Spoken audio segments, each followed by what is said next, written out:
최영일의 시사본부 한입뉴스. 네, 오늘의 핵심 뉴스 한입에 정리해보죠. 박정호 오마이뉴스 기자, 오창석 시사평론가 나와 계십니다. 어서 오세요. 안녕하세요. 자, 이게 토론 네. 하는 건가 안 하는 건가 지금 박 기자님 어떻게 해야 되는 거예요? 해야죠. 토론은. 해야 되는데. 국민들 알 권리가 중요한 거고요. 예. 제가 어제 예측했던 대로 재판부가 이 가처분 신청을 인용을 했습니다. 그래요. 의외로 네. 15년 전에도 이런 사례가 있었습니다 해서 네. 설마 그랬는데 맞았어요. 그 논리로 네. 어제 인용을 했고요. 그러니까 이게 방송사의 재량권은 인정은 하지만 그것보다 국민들의 알 권리 이게 더 중요하다 이렇게 네. 정리할 수가 있겠어요. 그래서 결국에는 양자 토론 31일이나 30일 있다 하기에는 어려졌고요. 네. 무산했다고 보시면 되겠고요. 그래서 방송사에서 다시 제안한 게 그러면 31일이나 아니면 2월 3일 네. 그러니까 설 연휴 끝나고죠. 그때 오후 7시부터 9시까지 사자 토론. 그러니까 4당 후보들이 나와서 토론하는 그 시간을 만들 테니까 자 논의합시다라고 제안을 했어요. 예. 그래서 오늘 뭐 이 어떻게 할지 참여할지 말지 그거를 얘기를 하고 내일 룰 미팅을 하자. 이렇게까지 일정까지 네, 제시가 네. 됐습니다. 여기에 대해서 여야 3당 국민의힘을 제외한 여야 3당은 좋다. 30일 합시다. 여기서 이렇게 얘기했습니다. 국민의힘 입장이 조금 묘하게 나왔는데 네. 이 TV 토론 협상 단장입니다. 성일종 의원 발언을 직접 한번 들어보죠. 31일 국회 회의관 혹은 제3의 장소를 잡아서 양자 토론 개최할 것을 민주당에 제안합니다. 법원의 가처분 결정의 취지는 방송사 초청 토론회가 선거에 미치는 영향이 크다는 것으로 방송사 초청이 아닌 양자 간 합의에 의한 토론회 개최는 무방한 것으로 판단이 됩니다. 기합의된 양당 간의 양자 토론을 실시할 것을 제안합니다. 이와 관련한 세부 사항을 논의하기 위해 오늘이라도 실무 협상하기를 기대합니다. 방송사 초청 사자 토론은 선관위가 주최하는 3회 법정 토론 회의 횟수를 늘리는 것에 불과하지만 필요하다면 향후 4당이 만나 의제, 시간, 사회자 등을 협의할 것을 제안합니다. 사자 토론을 거부한 건 아니에요. 협의해야 한다. 근데 시간이 좀 걸릴 것 같은 느낌적 느낌이 들고 자 문제는 양자 토론 먼저 하자. 네. 그런데 이제 가처분 취지가 이게 지상파에서 방송을 하게 되면 영향력 문제가 있는 거잖아요. 그러니까 그냥 국회나 다른 데서 양자가 토론하자. 그럼 이건 어떻게 지상파 중계가 어렵고 뭐 유튜브 중계하나요? 뭐 그럴 가능성이 있죠. 하게 된다면? 네, 하게 된다면은 지상파가 아니라 유튜브 중계도 할 수도 있겠고요. 네. 뭐 종편에서 할 수도 있겠고요. 여러 가지 방안이 있겠지만, 근데 중요한 건 양자 토론도 양쪽이 합의를 해야 되잖아요. 그렇죠. 네, 민주당의 입장은 사실상 반대 입장을 내놨습니다. 네. 거부를 했는데 어떤 얘기를 했냐면 이 박주민 이 단장의 얘기를 좀 들어보면 아니 이거 지금 보면 어제 양자 TV 토론 금지 가처분 신청이 인용됐지 않냐. 근데 국민의힘이 어제 다자 토론도 괜찮다고 했다가 갑자기 양자 토론을 새롭게 주장하는 것 이거는 법원 판결 무시한 거다. 네네. 사자 토론 회피하려는 수단으로 양자 토론을 사용한 게 아니냐. 이런 의심까지 든다는 거예요. 네. 그러니까 지금 법원의 판단 이후에 다자 토론 4당 후보들의 토론이 이제 목전에 와 있다는 겁니다. 예. 그냥 오늘 내일 논의해서 하겠다라고 하면 다음 주 월요일에 할 수 있다는 거죠. 네네. 설명절 직전에. 그렇습니다. 그래서 그걸 할 수 있고 그게 좀 국민들의 알 권리를 충족하는 차원에서 가장 빨리 효과적으로 할 수 있는 부분인데 네. 왜 이걸 나중에 다시 논의하자고 하고 양자 토론 얘기를 다시 하느냐. 이거는 이 토론 자체를 좀 피하려는 거 아니냐 이런 주장을 하고 있습니다. 이게 또 뭔가 팽팽하게 맞서게 되는데 지금 오평론가님이 좀 해석을 해 주셔야 될 것 같아요. 민주당의 속내 또 국민의힘의 속내. 자 그럼 양자 다자 다 어려워지는 거 아닙니까? 이게 제 생각 같아서 다 하면 되잖아요. 어제 제가 이재명 후보 공약을 냈을 때 네. 굉장히 신랄하게 비판하지 않았습니까? 그렇죠. 오늘은 약간 턴해서 국민의힘 쪽으로 말씀을 드리면 빨리 정치적 스탠스를 명확하게 밝히세요. 뭡니까? 모두 까기로 활동을 하고 있는데 네네. 이게 전형적인 회피 전술입니다. 좀 부끄러운 줄 알아야 돼요. 일단 이거는 제가 국민의힘 쪽에 네, 다르게 설명을 한번 해보겠습니다. 네. 김건희 씨의 녹취록이 지상파에서 방송이 된다 했을 때 가처분이라는 법적 장치를 설정을 해서 네네. 인용케 했죠. 그렇죠. 부분 인용이 됐는데. 그리고 그 방송사가 아닌 유튜브에 공개할 때도 서울의 소리 측은 네. 법의 절차를 따르게 했죠. 네네 그렇죠. 지금 방송사 토론 법의 처분을 받았는데 그걸 회피해서 방송사와 법과 무관한 곳으로 가면 된다라고 얘기하면 됩니까?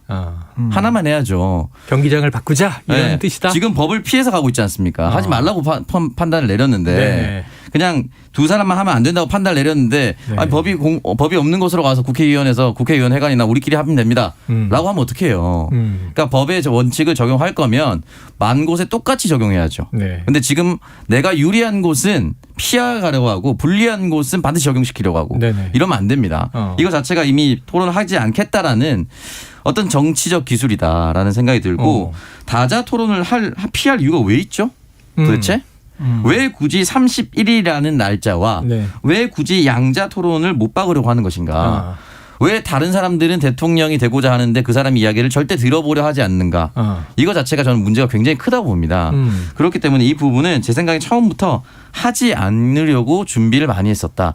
그리고 처음에 지금 성일종 의원 말고 그 전에 전주의 의원은 설 연휴라는 얘기를 해석의 차이가 있다 이런 식으로 얘기를 했어요. 네네네. 그러니까 설 연휴라는 것은 결국 설 전에 네. 해서 설 연휴 동안 얘기가 될 수 있는 것이 설 연휴라고 얘기하는 것이 일반적인데 네. 설 연휴 끝나는 날 해도 뭐 설 연휴다. 뭐 설 연휴 전에도 설 연휴다. 네. 뭐 이런 식으로 해석의 여지가 있다라고 얘기를 하면은 이게 무슨 말이 되는 거예요. 전주의 의원 판사 출신입니다. 네네. 그러니까 일반적으로 국민이 설 연휴라고 하면 어떤 것인지 잘 알고 있을 텐데도 불구하고 해석의 여지가 있으면 왜 그러면 그 전에 합의할 때 해석의 여지가 남겨져 있는 것을 네. 합의했습니까? 그러니까 이런 식으로 자신에게 유리한 법은 유리한 법은 적용하려고 하고 불리하면 피해가려고 하는 행태는 네.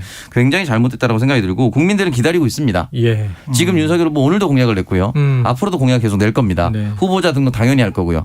우리나라의 대통령이 되고자 하는 사람이 이런저런 이유로 토론을 계속 회피하려고 한다는 것은 전 좋지 않다라고 생각이 들고 네. 심상정 후보도 안철수 후보도 이재명 후보도 모두 당일 가처분이 인용된 당일 사자 토론하자. 라고 바로 발표했거든요. 네. 곧바로 발표했습니다. 왜 윤석열 후보 측은 아직까지 양자 토론을 고집하는지 왜 31일이어만 하는지 다자 토론은 왜 뒤로 물리려고 하는지 여기에 대한 명백한 대답을 나눠야죠.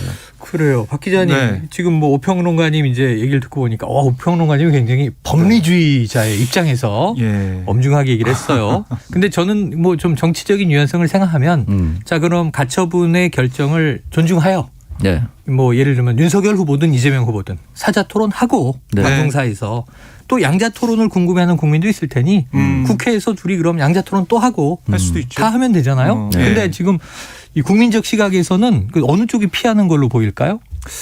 글쎄요. 그 아무래도 31일에 토론할 수 있다. 그 기회가 열려 있다는 걸 봤을 때는 이걸 31일에 다자 토론 안 하겠다고 하는 국민의힘 쪽에서 좀 수세에 몰리지 않을까 생각이 들어요. 네. 그러니까 오늘 윤석열 후보의 입장을 보면 왜 이 양자 토론 고집하냐 이런 얘기가 있었거든요. 네. 여기에 대해서 다자 토론은 검증이 이루어지기 어렵다.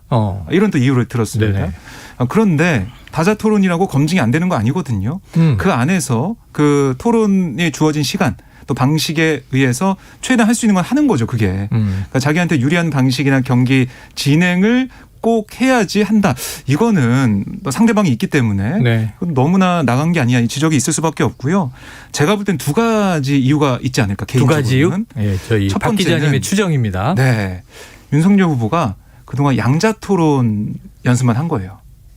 다자 토론에 대한 대비가 안 됐죠. 네네네. 그래서 당장 다음 주 월요일인데 그 사이에 준비할 시간이 부족하다. 아주 윤 후보를 가볍게 보이시네요.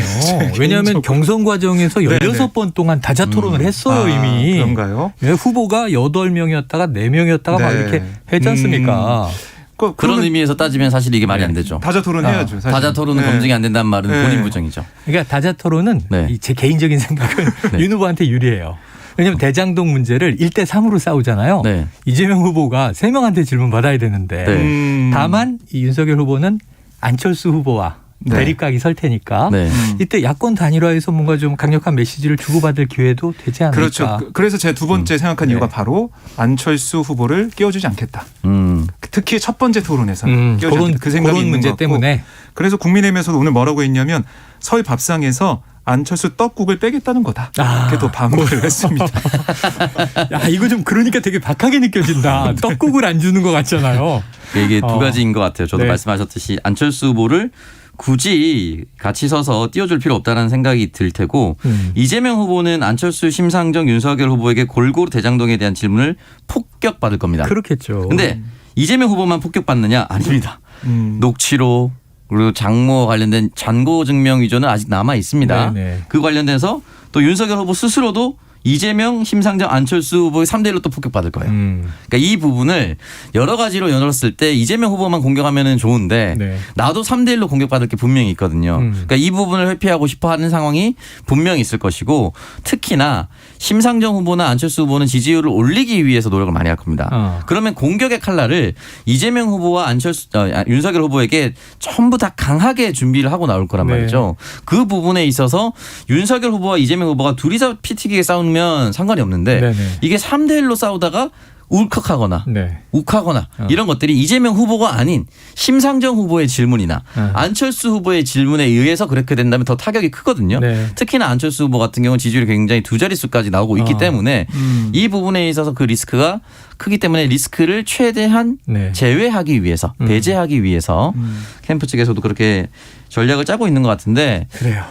좀 저는 그렇습니다. 이게 결국은 대통령 뽑는 거거든요. 네. 제왕적 대통령을 없애자 뭐 이런 얘기를 하기 전에 나는 어떤 대통령이 될 것인가 한번 돌아봐야 된다고 생각합니다. 모든 후보가. 네. 지금 뭐 이재명 후보도 관련돼서 입장을 간단하게 내놨는데 네. 토론 형식에 구애되지 않고 하면 될 텐데 자꾸 복잡하게 하는 것 같다. 뭐 이런 입장을 내놨습니다. 자, 어쨌든 뭐 각각 유불리에 대한 고민들이 있겠죠. 그런데 어쨌든 이 사자 토론 복잡성은 높아질 것 같네요. 그래서 미리 예측하고 대비하기는 쉽지 않겠다. 네. 사실은 이게 뭐 본인의 평소 소신을 담담하고 진솔하게 이야기해야 국민들에게 전달되지 않겠는가. 네. 항상 제일 중요한 건 진심이죠. 뭐. 네. 자, 좋은 토론이 양자든 다자든 많이 좀 국민들에게 선보여지기를 기대하면서 이게 섭섭한 뉴스예요. 왜냐하면 이 자리에 나오셨어요. 그래서 내가 대통령병 환자라는 말까지 감수하면서 나온 이유는 하고 얘기를 하시고 저녁 있는 삶을 씩씩하게 노래도 하셨는데 손학규 후보 네. 왜 지금 사퇴하는 겁니까? 네, 오늘 잠시 뒤 오후 2시 반에 사퇴 기자회견을 예고를 했습니다. 아직은 안 했고 2시간 남았군요. 그렇습니다.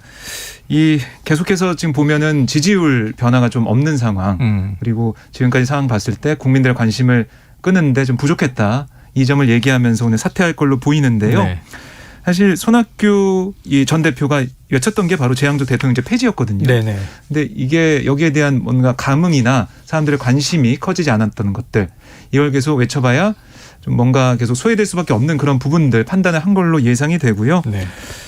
결국에는 손 대표가 이렇게 네 번째 대권 도전에서 중도 하차하게 됐습니다. 자, 2시간 남았는데 사퇴가 아닐 가능성은 없어요? 이 문자로 기자들한테 사퇴 사퇴라고? 기자회견이라고 공지했습니다. 사퇴 기자회견이다. 네.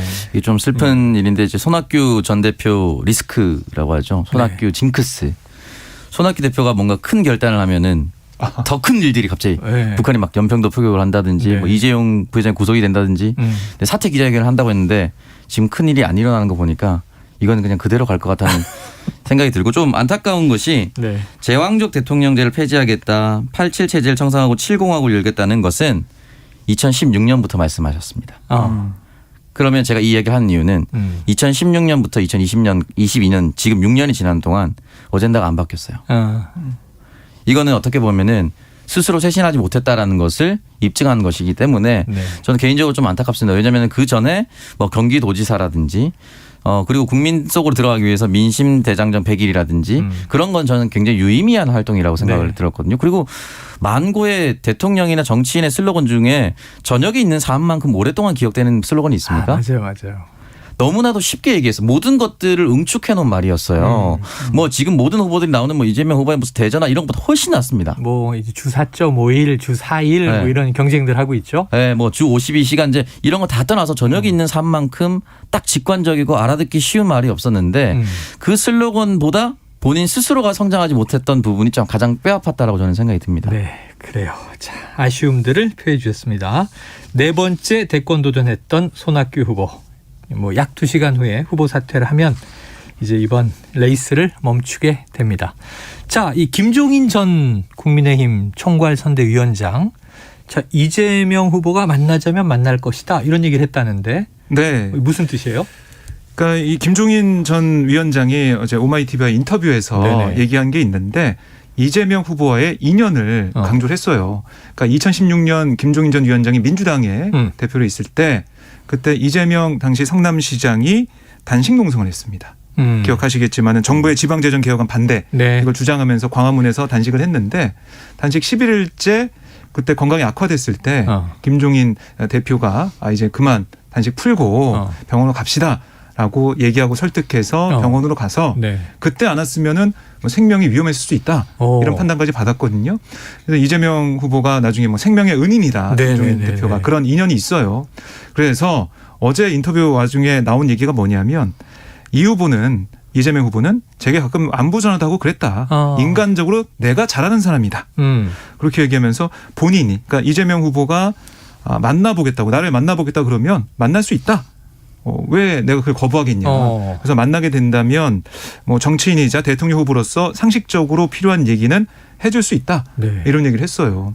그러니까 어떻게 보면은 이재명 후보의 인간적인 인연이 남아있고 살아있기 때문에 지금 현재 상황에서 뭔가 도움이 될 수 있는 말, 뭐 상식적인 말이라고 했지만 도움이 될 수 있는 말을 해줄 수 있는 거 아니냐. 네. 그래서 이 주목을 좀 받고 있고요. 어떤 말을 할지 정말 만날 수 있을지 이거 좀 지켜보는 건데 하지만 이걸 또 견제하는 목소리가 있습니다. 네. 바로 이준석 국민의힘 대표가 한 라디오에 나와서 김종인 전 위원장의 이 말을 듣고 아니 그건 상식적인 이 발언 이게 무서운 발언이 많았다. 그러니까 김 전 위원장을 독대하면 상식적이라는 발언이 무서운 발언이 많았기 때문에 이 뭐 진짜 마음에 안 드는 사람한테는 면전에 당신은 안 돼. 이런 얘기도 했는데 이재명 후보가 만나는 게 좋은 건지 아닌지는 판단해 본 다음에 그런 자리 만들어야 될 거다. 어떻게 보면 좀 견제하는. 견제인데 상당히 겁을 주는 거네요. 예, 만나는 게 꼭 좋지만은 않을 걸 이런 뉘앙스인데. 그런 얘기를 하는 모습 이것도 좀 보도가 됐습니다. 자, 이 얘기를 딱 하니까 이제 오평로아님 어제 여기 딱 맞는 해설을 시작하셨죠. 삼국지 해설. 어제 위초구 얘기를 해주시면서 자, 내가 포섭하는 것도 중요하지만 상대에게 가지 않게 막는 것도 중요하다 이런 얘기 해주셨는데 자, 이거 어떤 김종인 전 총괄이 이런 얘기했을 때는 그냥 한 얘기는 결코 아닐 거예요. 그럼요. 정치적 포석이고 자, 그러면 이제 윤석열 후보 측 또 이준석 대표 또 지금 이제 이재명 후보 측 어떻게 계산하고 있을까요? 그러니까 어제 같은 경우는 이제 이재명 후보와 연락을 취하면서 민주당이 다시 김종인 선대위원장이 국민의힘으로 돌아가는 걸 막기 위한 노력을 해야 된다고 했는데 지금 상황이 바뀌었습니다. 이준석 대표가 이재명 후보 만나는 게 진짜 좋은지 생각해봐야 된다는 것은 지금 이제 이준석 대표가 김종인 선대위원장이 민주당으로 못 가게 막고 있는 겁니다. 그렇죠, 그렇죠. 지금 어제와 오늘 상황이 딱 바뀌었어요. 정확하게 못 가게. 근데 지금 상황으로 봤을 때는 김종인 선대위원장이 김건희 씨 녹취록에서 그 할아버지 오고 싶어 했었다. 오고 싶어 해. 라고 얘기한 게 많은 잔치상, 잔치집. 그렇게 얘기를 했기 때문에 김종인 선대위원장 성정상 돌아가기 어렵습니다. 그렇게까지 모욕을 들었기 때문에 그렇다면 이재명 후보 입에서는 쓴소리를 듣더라도 무조건 만나야죠. 어떻게 만날 수 있다면 듣고 우리 쪽의 선대위원장으로 갑자기 올 수는 없겠지만 얘기 듣고 이 부분은 정말 시대의 어른이었기 때문에 받아서 따르겠다. 라고 하면 되죠. 당신은 안 되라는 얘기를 만나는 자리에서 하진 않을 거라고 봅니다. 그건 쉽지 않아요. 이미 대통령 후보가 됐기 때문에. 그렇기 때문에 그렇게 얘기하진 않을 것이고 이거는 고쳤으면 좋겠다. 민주당은 이렇게 쇄신해야 된다. 라고 얘기할 가능성이 저는 매우 높고 오마이TV와 인터뷰를 했었는데 그동안 보수 매체와 주로 인터뷰를 하거나 그래요. 흔히 말하는 지상파 위주로 인터뷰를 했거든요. 근데 오마이TV에 나갔다라는 것은 조금 더 다른 의미가 있다. 매체 선택도 그냥 하는 게 아니거든요. 그렇기 때문에 이 부분에 있어서도 왜요? 김건희 씨는 막 서울의 소리랑 통화 많이 하는데. 왜?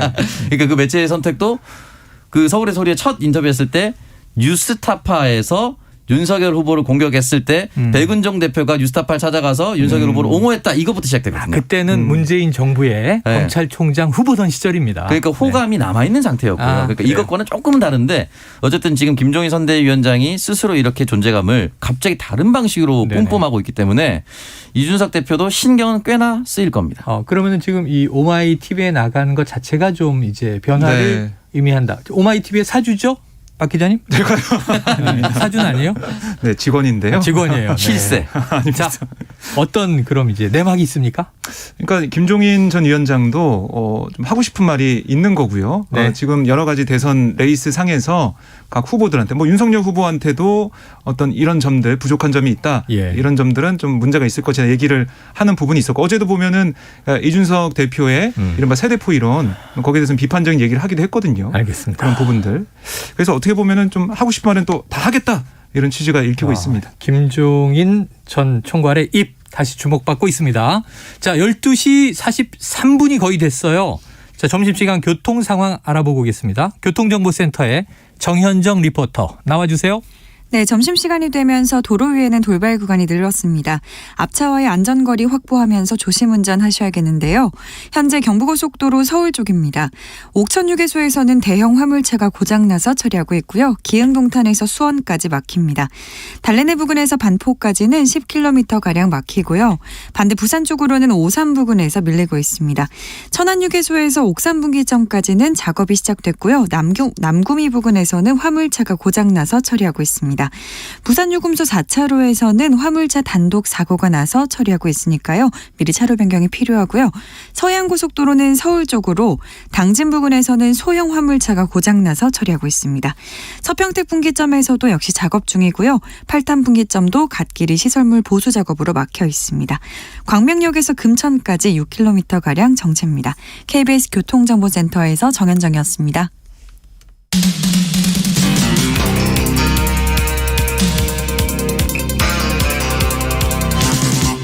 최영일의 시사본부. 네, 교통 상황 알아보고 왔습니다. 자, 다음 이슈로 넘어가기 전에 하나 이 좀 앞날을 위해서 여기서 좀 고리를 걸어보죠. 자, 그래서 이재명 후보, 김종인 전 위원장 만납니까? 안 만납니까? 오평론가님. 유의미한 터닝 포인트가 있다면 네. 만날 것이다. 예를 들면 이재명 후보가 요청하면 안 만날 이유가 없다니까 네. 전화 오면 만나요?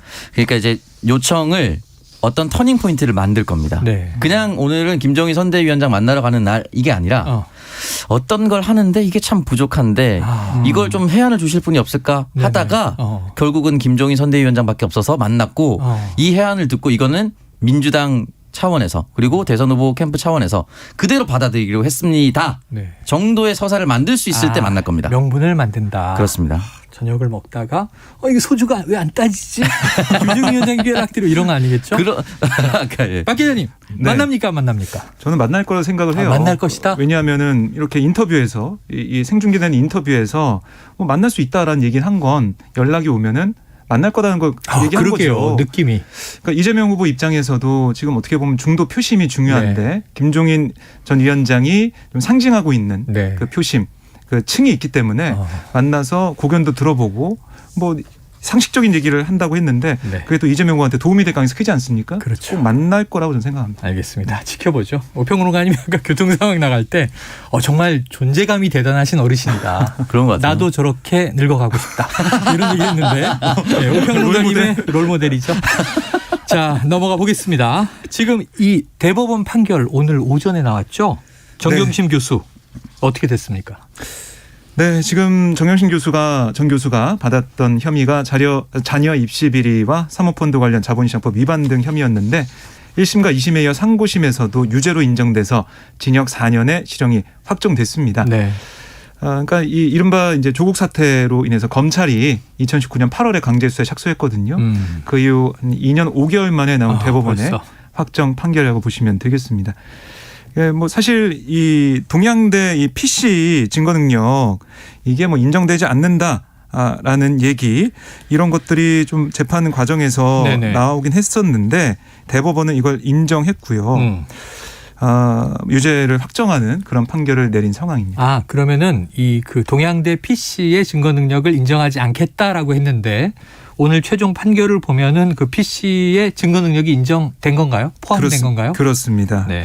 그래서 뭐 사실 이 조국 전 장관 재판에서 재판부가 증거 능력이 인정 안 된다라는 얘기를 했었는데 재판부가 앞으로도 변경될 가능성 여기까지 제기가 되고 있어요. 네. 네, 여러 가지 의미가 있습니다. 특히 오늘 이제 속보를 보고 눈에 띈 이유는 엊그제는 이제 윤석열 후보의 장모 최모 씨 이게 그 요양병원 부정 수급 사건에 대한 2심 항소심이 무죄가 났잖아요. 네, 책임 면제각서 관련된 네네. 내용이죠. 그런데 이제 이게 다 흔히 가족 리스크 안에 포함되는 건데 지금 뭐 정경심 교수 조국 전 장관 부인됩니다만 민주당에는 또 조금 타격이 있지 않을까요? 어느 정도 타격이 있을 텐데 근데 그렇다고 해서 큰 판을 흔들 수는 없다. 왜냐하면 지금 조국 전 장관이 대선 후보가 아니거든요. 네네. 그렇기 때문에 이 최일선에서 물러나 있고 민주당이 당직이 있는 것도 아니고 지금 청와대 공직자도 아니기 때문에 이 부분은 이 부분대로 어느 정도 민주당이 약간의 꾸지람을 다시 한번 듣고 지나갈 수밖에 없는 지나갈 수 있는 상황인데 이게 결과만 보고 따지면은 결국은 윤석열 후보의 장모는 아무런 문제가 없었다. 해당 사건에 대해서. 네. 정경심 교수는 유죄다. 이렇게가 나왔지만 그 최은순 씨 관련해서는 무죄가 나왔을 때 1심과 2심이 너무 뒤바뀐 내용. 갈렸죠. 그래서 왜냐면은 병원과 관련돼서 내용을 알 수 없었다라고 했지만 사위가 병원 원장으로 일하고 직원 면접도 뽑았는데 몰랐다라고 하는 게 좀 애매하다라는 것이 남아있는 여운이고 정경심 교수 같은 경우는 여러 가지가 있지만 증거 은닉 그러니까 PC 같은 거를 증거 은닉한 것이 과연 법적으로 처벌할 수 있는가 없는가 예를 들어서 그런 겁니다. 도둑이 경찰과 맞닥뜨려서 경찰이 거기서 했는데 도둑이 도망갔어요. 도망갔을 때 명령 불행 도주죄를 추가하거나 그렇진 않거든요. 그러니까 왜 그러냐면 그러니까 인간의 본성상 도망갈 수밖에 없는 상황이기 때문에 그거를 추가 범죄로 뭐 넣거나 이렇지 않아요. 그렇기 때문에 자신과 관련된 내용이 범죄 행위가 있다. 예를 들어서 했다면 그 PC를 가져가거나 이렇게 은닉하는 거를 범죄로 치지 않아요. 그래서 1심에서는 공범으로 분류해서 무죄를 했고 2심은 이걸 뒤집어서 유죄로 인정을 한 거죠. 그러니까 1심과 그럼 1심 판사는 잘못된 판결을 내린 것인가? 네. 왜 2심 판사는 바꾼 것인가? 이런 부분에 논쟁이 남아 있으나 결과적으로는 2심에 유죄가 나왔기 때문에 민주당은 이걸 1심과 다르게 2심을 유죄다 이걸 계속 끌고 가서 다시 무죄다라고 얘기할 수는 없습니다. 지금 대선 상황이라서. 그렇기 때문에 아마 이 부분대로 받아들일 수밖에 없는 상황이지 않을까라는 생각이 듭니다. 네. 근데 이건 이제 대법 판결인데 대법은 이제 법리 심사만 하니까 10년 이하의 경우에 양형을 건드리지 않잖아요. 근데 이게 유죄인데 만약에 법리가 틀렸다고 하면 무죄 취지의 파기환송을 하죠. 보통 다시 재판해야 된다. 그런데 이제 일단은 그냥 이 법리상 문제가 없다라고 하니까 4년형은 그냥 유지가 된 거예요. 네. 이 2심에서의. 네. 그런데 이런 거죠. 이게 워낙 정치적인 사건으로 이게 크게 번지다 보니까 민주당 지지층 내에서도 조국 전 장관이 당시 윤석열 검찰총장에게 정치적인 수사와 이 기소를 당한 것이다라는 또 여론이 한쪽에 있었어요. 네, 맞습니다. 친조국 반조국으로 갈렸던 적이 있는데 이 대선에는 지금 큰 변수는 되지 않는다가 우평론가님의 이제 해석이고 박 기자님 어떻게 보세요? 저는 이게 공교롭게도 이 윤석열 후보의 장모 최은순 씨 이 판결과 좀 맞물려서 나왔기 때문에 네. 여기에 대한 비교 판단이 유권자들 사이에서 있을 거다 어느 정도 그런 생각이 드는데요. 특히 이 장모 최 씨 변호인이 이번에 항소심 재판장과 뭐 5년 동안 같이 근무를 했고 그다음에 대학 동문회 연수원 동기다. 네. 이런 게 계속 이제 보도가 되고 있지 않습니까? 그래서 이런 게 작용한 게 아니냐.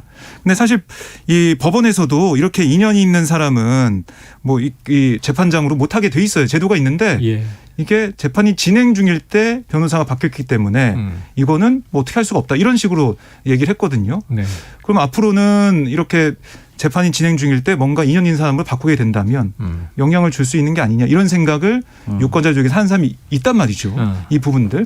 김건희 씨 녹취록에서도 이 수사나 아니면 조국 전 장관 같은 경우에서 김건희 씨가 뭐라고 얘기했냐면 가만히 있었으면 이렇게까지 안 됐다. 불쌍하다라고 얘기했거든요. 네네. 근데 결과 이렇게 진영사에 나왔는데 이 내용과 그러니까 어떻게 보면은 좀 수사를 세게 했고 네. 괘씸해서 이렇게 했다라는 얘기가 나오는 상황에서 장모 최 씨의 무죄 판결이 나왔다.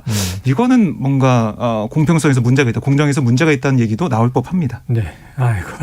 어제 제가 본 굉장히 이제 흥미로운 보도는 이건 또 다른 이제 무속인인데 김건희 씨와 통화를 하는데 이 조국이 대통령이 되는지 물어봐. 라는 이제 윤 후보의 목소리가 들렸다는 주장이 나왔어요. 네. 그래서 이제 조국이라는 이름이 또 등장했는데 자 일단 재판 결과 두 개가 선거에 어떤 영향을 미칠지는 오롯이 국민의 판단이다 이렇게 말씀을 드리겠습니다. 자 짧게 오늘 윤석열 후보와 이재명 후보 오늘은 어떤 이제 활동하고 있습니까? 네, 오늘 이 정치 분야 이 공약 이거를 윤석열 후보가 오전에 발표를 했어요. 네. 눈에 띄는 부분이 뭐였냐면 청와대 부지를 국민께 돌려드리겠다. 그래서 대통령실을 광화문 청사에 마련하겠다라고 네. 얘기를 했습니다. 이 문재인 대통령도 똑같은 공약했었잖아요. 그렇습니다. 그리고 안철수 후보도 광화문 그래요? 대통령실에 열겠다라고 또 얘기를 했어요. 그래서 정말 이게 좀 지킬 수 있을지 네. 이걸 국민들 좀 지켜볼 것 같고요. 그다음에 오늘 이재명 후보는 광주를 방문했습니다. 광주를 방문해서 여러 가지 공약을 했는데 광주 군공항 이전을 지원하겠다. 또 공항에서 기자회견을 했거든요. 예. 광주는 인공지능 특화 도시와 미래 모빌리티 융합 클러스터 또 그린수소 트램 시범사업 도시 아시아 문화수도도 만들겠다라고 약속을 했고 특히 오늘 이낙연 전 대표와 함께 광주시장을 전통시장에 방문하거든요. 최근에는 거의 뭐 유세 현장에 함께 있고요. 그렇습니다. 세 번째 함께하는 유세 현장인데요. 네. 이게 좀 분위기가 더 어떨지 봐야겠습니다. 그래요. 그건 또 이어지는 소식 들어보죠. 자, 한입뉴스 박정호 오마이뉴스 기자 우창석 시사평론가 오늘 여기까지 듣겠습니다. 고맙습니다. 감사합니다. 자, 오늘의 디저트송. 야, 번호 좋습니다.